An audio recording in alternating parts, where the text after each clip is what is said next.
sekali, ini sangat membanggakan. Ini adalah tokoh dunia vegan yang asli dari Indonesia.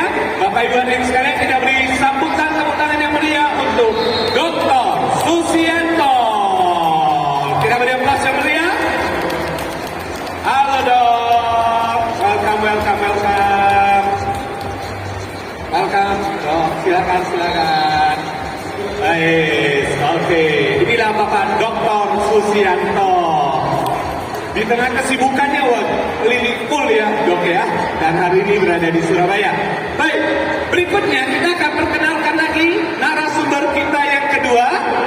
Boleh kita bacakan CV luar biasanya, meskipun beliau berdua ini sudah sangat dikenal gitu ya. Tapi kita akan bacakan lagi CV luar biasa beliau. Wow.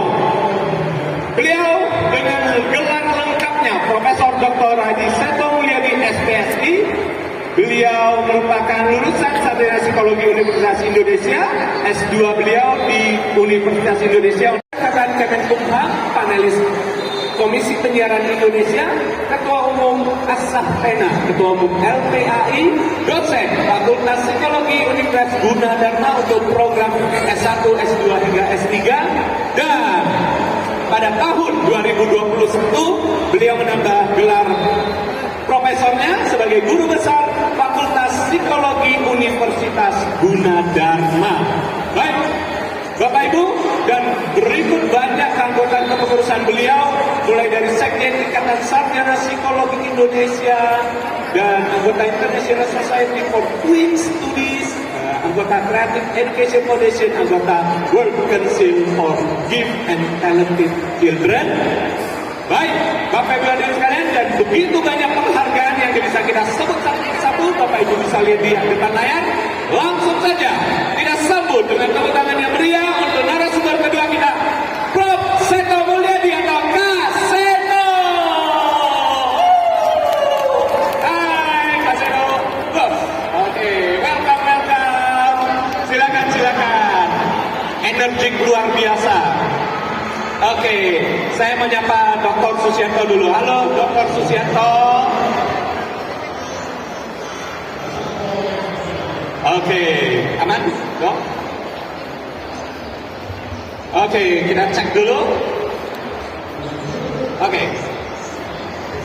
Oke, masuk suaranya. Apa kabar Dr. Susianto? Baik, Pak Asyok. Apa kabar? Baik, luar biasa. Ini di tengah kepadatan sebelum ke Surabaya dari kegiatan apa nih? Baru keliling dari Sabah dan Ipoh di Malaysia. Luar biasa, keliling dunia terus untuk ya. mempersiapkan nanti Kongres PFPU yang 11 Desember. Mau daki gunung Kinabalu. Ya, Malaysia ya. sekitar 4.000 ya. Wow, luar biasa. Kita beri tepuk tangan, yang beri untuk Dr. Susianto. Selanjutnya, ini saya manggil Kak, Pro, atau Kek. Kan ada penambahan vitamin K2 nih. K2, oke. Kaki dan keringat. Itu membuat tempe Indonesia itu vitamin B12-nya tinggi. Kalau kita bikin tempe di Australia, saya sudah cek hanya 0,5 mikrogram. Tempe Indonesia penelitian saya 3,9 mikrogram B12-nya, mengalahkan daging sapi yang cuma 3,6. Padahal kita sehari cuma mungkin 2,4 mikrogram vitamin B12. Cyanocobalamin. AKG kita, angka kecukupan gizi. Lebih dari cukup hanya dengan makan 4 potong tempe kecil, 100 gram tempe. Oke? Jadi tolong tunjukkan lagi tadi di Vegania. Vegania ini dari kandungan sudah vegan, karena bapak dan maknya semuanya vegan. Oke? Lalu bukan saja sehat fisik, tapi juga sangat pintar. Di sekolah juara 1 terus. Pintar melukis. Walaupun sudah melukis, tapi ilmu pasti juga hebat. Dan saya 7 tahun jadi pembantu rumah tangga. Jadi saya kuliah dan sebagai ART. Kerja dari setengah 5 sampai jam 11 malam, nyapu dan sebagainya. Tapi ya dengan makan tadi, salah satu yang membuat saya kuat, sehat, tempe tadi. Itu paling mewah yang saya makan, tapi itu saya nikmati. Jadi sampai sekarang tiada hari tanpa tempe. Jadi saya udah lama vegetarian. Nah, setelah kenal dengan Bapak Vegan Indonesia, yaitu Bapak Dr. Susianto tadi, saya mulai meningkat dari vegetarian ke vegan. Dan ternyata itu sampai sekarang masih bukan hanya badan sehat, jiwa juga sehat, tidur juga lelap. Ya kalau itu dari dulu, saya tidur di tempat sampah saja sempat disiram satpam karena kesiangan bangun. Karena nikmatnya tidur. Dan sampai sekarang saya mau tidur di mana, mau hidup sana, sampai mimpi juga bisa. Ya karena tadi akhirnya terlatih, semuanya pasrah, semuanya diserahkan kepada Allah Subhanahu Wa Taala. Udah nikmati saja hidup ini. Jadi intinya tadi makan adalah makan sehat adalah nabati. Ternyata makanan yang hewani mungkin menurut saya untuk saya tidak cocok. Mungkin juga untuk yang lain kita serahkan pada ahli kesehatan, ahli gizinya apa unsur-unsur ada dalam hewan. Tadi saya membuktikan dengan vegetarian kemudian vegan saya jauh lebih. Kemarin sebelum itu masih pusat masih 60, tapi sejak vegan saya sampai sekarang masih 80 kali pusatnya. Masih pokok, masih salto, masih parkur, bukan parkur, parkir di atas genting ya.